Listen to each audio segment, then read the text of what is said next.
ఏం జరిగిందో. అమరన్న, మా పార్టీకి మేము ఎంజాయ్ చేస్తుంటే ఇదిగో ఈ ఎస్టేట్ బాబే వాళ్ళ ఏరియా కుర్రాన్ని తీసుకొచ్చి మాతో గొడవకి దిగాడు. అనో నేనేదో సరదా డాన్స్ ఆడదాం లోపలికి వెళ్ళినా వీళ్ళందరూ కలిసి నన్ను బడికి నెట్టేశారు. రే కుడింగిలా మాట్లాడావో ఇక్కడే రెండు పీకుతా. మీకురా పీకో జయలేసి చూడరా. వచ్చే సంవత్సరం గంగమ్మ చేతులకు నువ్వు ప్రాణాలతో ఉండు. నువ్వు లచ్చన్న ముందు ఆలే నమ్మి చేసింది ఇదిగో ఉన్నారే వీళ్ళందరూ కలిసి పటాపటాన్ని కొట్టారు. నువ్వు కూడా అక్కడే ఉన్నావు కదా, ఇప్పుడు మాట మారుస్తున్నావు. ఎవరా మాట మార్చింది? నోర్మైండ్రా, నేను ఎన్ని జాతరలు చూశాను. ప్రతి సంవత్సరం జాతరలాగా కలిసి బాగా ఎంజాయ్ చేసి రెండు పెగ్గులేసుకుని వెళ్ళండిరా అంటే జాతరలో గొడవలు పడుతున్నారు. గొడవలన్నీ ఆపి అందరూ కలిసి ఉంటేనే వచ్చే సంవత్సరం మళ్ళీ మన ఊర్లో జాతర జరుగుతుంది. జాగ్రత్త. ఇదైతే నాకు బాగా తెలుసు.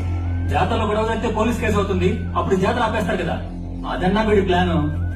రే బాబు రాఘవ, మీ ఇద్దరు పక్క పక్క ఊరోడు కదరా, కలిసి ఎంజాయ్ చేయండి అంటుంటే ఎందుకు గొడవ పడుతున్నారు? ఒరే తమ్ముళ్ళు, మీరు కలిసి ఉంటేనే కలదు సుఖం. ఇకపై గొడవలు పడకుండా బాగా ఎంజాయ్ చేయండి, సరేనా? రే అబ్బాయిలు, టైం అయింది, అందరూ బయలుదేరి తాగొచ్చి గొడవ పెట్టుకోవడానికా? వైన్ షాప్ వెళ్తే గొడవలు కాక పెళ్లి జరుగుతాయా? బాబు సారీరా, ఈసారి